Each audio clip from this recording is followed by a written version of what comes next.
Good morning 7th class. I hope आप सब ने ये वाला चार्ट, ये जो टेबल है वो लर्न कर लिया होगा। तो इसको थोड़ा सा मैं फिर से एक्सप्लेन करके फिर हम आगे चलते हैं।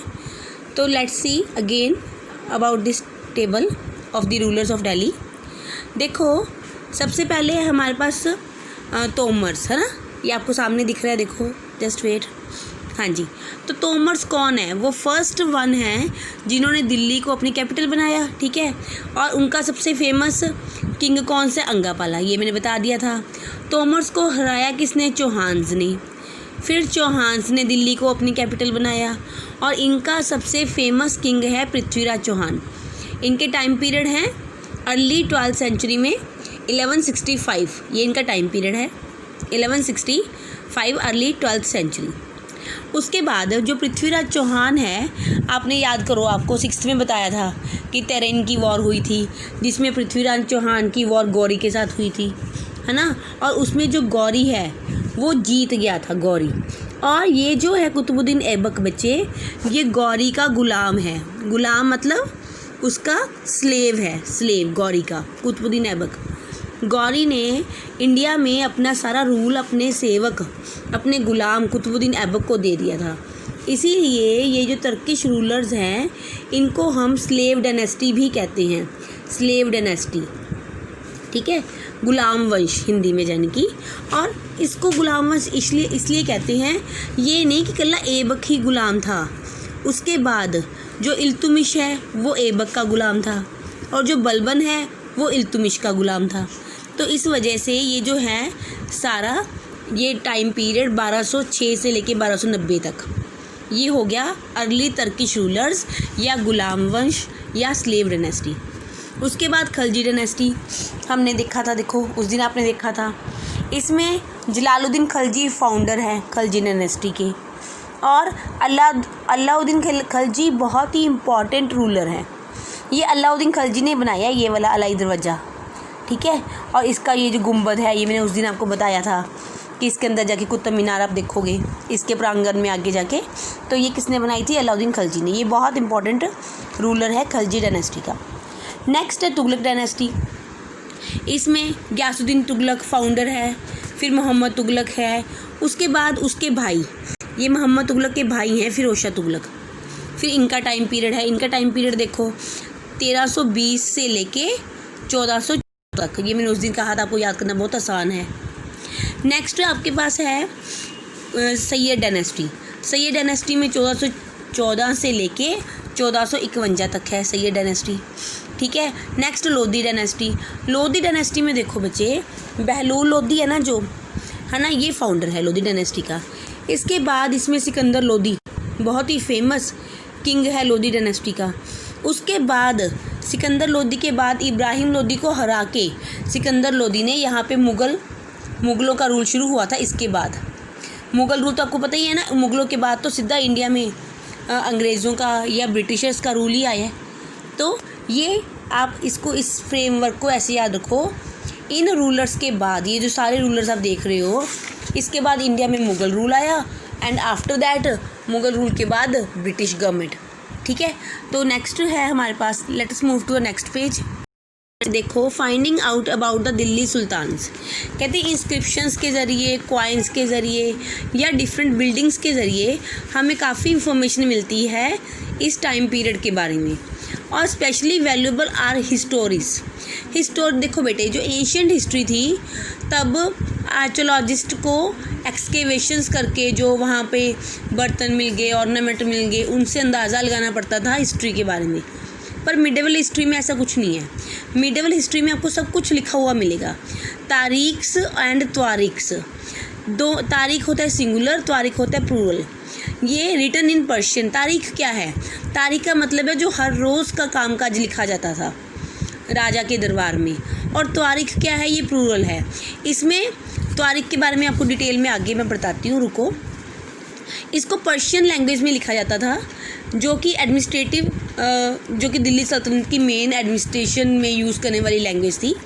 और नीचे वाली ये पिक्चर्स देखो, जो फर्स्ट पिक्चर आप देख रहे हो ना, देखो ये वाली, इसमें क्या हो रहा है? फर्स्ट पिक्चर में यहाँ पे पेपर बनाया जा रहा है, कागज़ बनाया जा रहा है। सेकंड पिक्चर में देखो writing the text, second picture में वो लिख रहे हैं। थर्ड पिक्चर को ध्यान से देखो, इसमें हाईलाइट किया जा रहा है वर्ड्स को। देखो जैसे आप लोग आजकल हाईलाइटर का इस्तेमाल करते हो, ठीक है, डार्क करने के लिए या अंडरलाइन करते हो, तो उस टाइम सोने और चांदी से हाईलाइट किया जाता था लेटर्स को। ये नीचे देख रहे हो ना आप, ये सोने को पिघला के गोल्ड से हाईलाइट कर रहे हैं वर्ड्स को। फोर्थ नंबर पे देखो कि उसकी बाइंडिंग की जा रही है, बुक की बाइंडिंग की जा रही है। जो ऑथर होते थे ना त्वारिक्स के, वो बड़े ही इंटेलिजेंट लर्नड मैन होते थे, एडमिनिस्ट्रेटर होते थे, पोइट होते थे, या फिर कोर्टियर्स मतलब जो कोर्ट में रहते हैं। और ये लोग क्या करते थे, ये सारे events and advised rulers on governance, जो भी कुछ इवेंट हो रहा है, राजे ने जो भी कुछ किया है, हर चीज़ का ये रिकॉर्ड रखते थे। Emphasising the importance of just rule, ठीक है, हर चीज़ के रिकॉर्ड, हर चीज़ की डिटेल्स ये राइट करते रहते थे। And keep the following additional details in mind, just wait, हम keep the following additional details in mind. The author of Tawarikh, जो त्वारिक के ऑथर होते थे बच्चे, वो सिटीज़ में रहते थे, मेनली दिल्ली में, क्योंकि उनको हर रोज़ दरबार में जाना है, तो वो विलेजेस में बिल्कुल भी नहीं रहते थे। And they often wrote their stories for sultan in the hope of rich rewards. Yes, वो जो भी कुछ लिखते थे उनका पर्पज़ एक ही होता था, सुल्तान से रिवॉर्ड लेना, इसलिए वो सुल्तान के फ़ायदे में, उसकी फेवर में ही राइट करते थे। ये जो ऑथर होते थे advised ruler on the need to preserve an ideal social order. ये बहुत इंपॉर्टेंट वर्ड्स आगे आने वाले हैं, ध्यान से समझना कि ये जो ऑथर होते थे ये किंग को हमेशा ये एडवाइस देते थे कि वो एक अच्छा सोशल आइडियल ऑर्डर बना के रखे। आइडियल वर्ड को देखो कॉमास में डाला हुआ है, इस यानी कि एक व्यंग किया है इस पर। कौन सा आइडियल ऑर्डर? दो वर्ड्स को यहाँ पे हाईलाइट किया हुआ है, एक तो बर्थ राइट को और एक जेंडर डिस्टिंक्शन को। दोनों की मीनिंग समझो। पहले मीनिंग समझो बर्थ राइट का, कि ये जो त्वारिक के राइटर होते थे ना, ये किंग को ये समझाते थे कि बर्थ राइट मतलब जिस स्कूल में जिसका बर्थ हुआ है उसको उसी के हिसाब से प्रिविलेजेस मिलनी चाहिए। फॉर एग्जांपल, लोग ये बिलीव करते थे कि that nobles inherited their rights to govern because they were born in certain families, कि अगर किसी को भी गवर्नेंस का मौका मिला है तो उसका मतलब है उसका उस परिवार में जन्म हुआ है, यानी कि जिसका जन्म किंग के परिवार में होगा, सुल्तान के परिवार में होगा, तो उसको बर्थ राइट मिल जाता है अगला सुल्तान बनने का। नेक्स्ट है जेंडर डिस्टिंक्शन। जेंडर डिस्टिंक्शन का मतलब क्या है कि ये गर्ल और बॉय को अलग अलग समझते थे। इनको लगता था उस टाइम ये मान्यता थी कि वुमेन रूल नहीं कर सकती, ठीक है, मैन और वुमेन को ये अलग अलग समझते थे, और ये किंग को यही समझाते थे कि मैन हमेशा सुपीरियर होते हैं वुमेन से। तो ये है जेंडर डिस्टिंक्शन का मतलब, और ये है बर्थ राइट का मतलब। तो इन दो सोशल ऑर्डर्स को प्रिजर्व करके रखना, मतलब संभाल के रखने के लिए किंग को कहा जाता था। There ideas were not shared by everybody. Yes, ठीक है। तो आगे जेंडर डिस्टिंक्शन की ना आप एक एग्जांपल भी इन्होंने दी है सुल्तान इल्तुमिश की डॉटर के बारे में। 1236 की एग्जांपल है ये। उसका नाम रज़िया था, वो सुल्तान बनी। रज़िया क्यों सुल्तान बनी? तो एक जो मिन्हाज-ई सिराज है ना, जिनके बारे में फर्स्ट चैप्टर में आपको पढ़ाया था, उन्होंने भी कहा था कि वो बहुत एबल थी, ज़्यादा क्वालिफाइड थी अपने भाइयों से, तो उसका सुल्तान बनना कोई गलत नहीं था।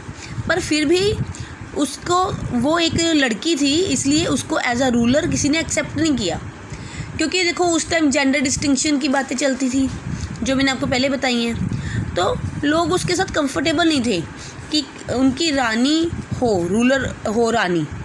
तो nor were the happy nobles happy, ना ही मंत्री खुश थे। और एट हर रज़िया एक अच्छी रूलर थी, पर उसे किसी ने स्वीकार नहीं किया एज अ रूलर, और फिर इसलिए उसको रिमूव कर दिया गया, थ्रोन से हटा दिया गया 1240 में।